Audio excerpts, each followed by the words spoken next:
We are used to treating Russia as a very large and powerful country.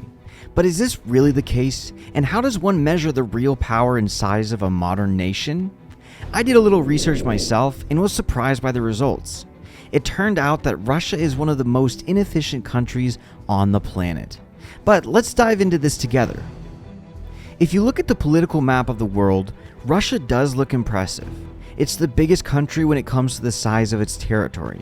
It has 17 million square kilometers. From east to west, Russia is divided into 11 time zones and neighbors 14 countries, including the United States and Alaska. Truly a vast country with all kinds of fossils. But is the greatness of a country really measured by the size of its territory? I think each of you realizes that it is not. Already in the following indicators, Russia begins to lag behind other countries.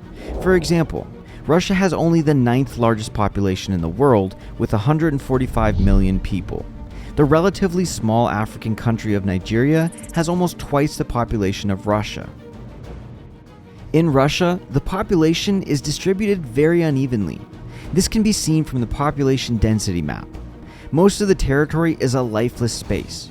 This is how big Russia would be if we were to remove the areas where people almost don't live. But that's not all.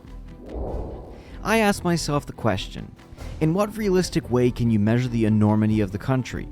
And I came to the conclusion that the enormity of a country is best measured in its economic indicator, namely GDP per capita. The efficiency coefficient of a country is very simple to measure. You take the number of people living in that country and see how many useful goods and services they produce using their territory and resources. I seriously insist that any country on our planet must bring some benefit to the global community, and this benefit can be conventionally measured by GDP per capita. The greater the GDP, the greater the country. The GDP of any country is the sum of all goods and services produced by the people living in that country using the available resources. And Russia has a very weak result here. Russia ranks 86th in the world with only $12,000 per capita. This shows the small efficiency of the nation. In fact, Russia can be compared to nations like Bulgaria in Europe or Costa Rica in North America.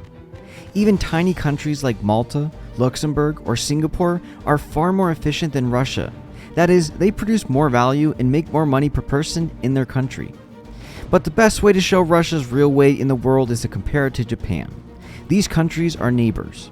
Japan's GDP is $39,000 per one person in the country. Russia's GDP is $12,000, which is more than 3 times less. But Russia itself is hundreds of times larger in territory and has endless resources for production on its territory. Japan has practically no resources. Even the iron ore needed to produce cars, the Japanese are forced to import.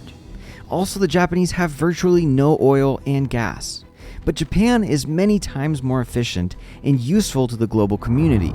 This tiny country has the 3rd highest GDP in the world. Against this background, Russia's unwillingness to return the South Kurils, which are Japan's legitimate islands, looks ridiculous. Obviously, Japan would have made much more effective use of those islands. Russia's attempts to conquer more territory in Ukraine also looks very ridiculous. It is obvious that Russia will not bring anything good to these lands, because Russia is not even capable of developing its own territories. Look at these pictures. This is how people live in the Russian hinterland.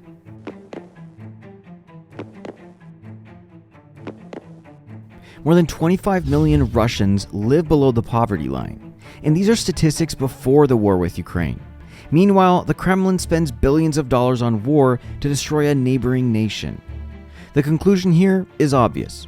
Russia is an extremely inefficient nation in and of itself, and it is very dangerous to the outside world. The world community has to find a way to bring Russia back to reality so that they can get busy with their own development and not interfere with the lives of their neighbors. If you agree with me, please like or comment on our video. Also, make sure to subscribe to get more interesting videos.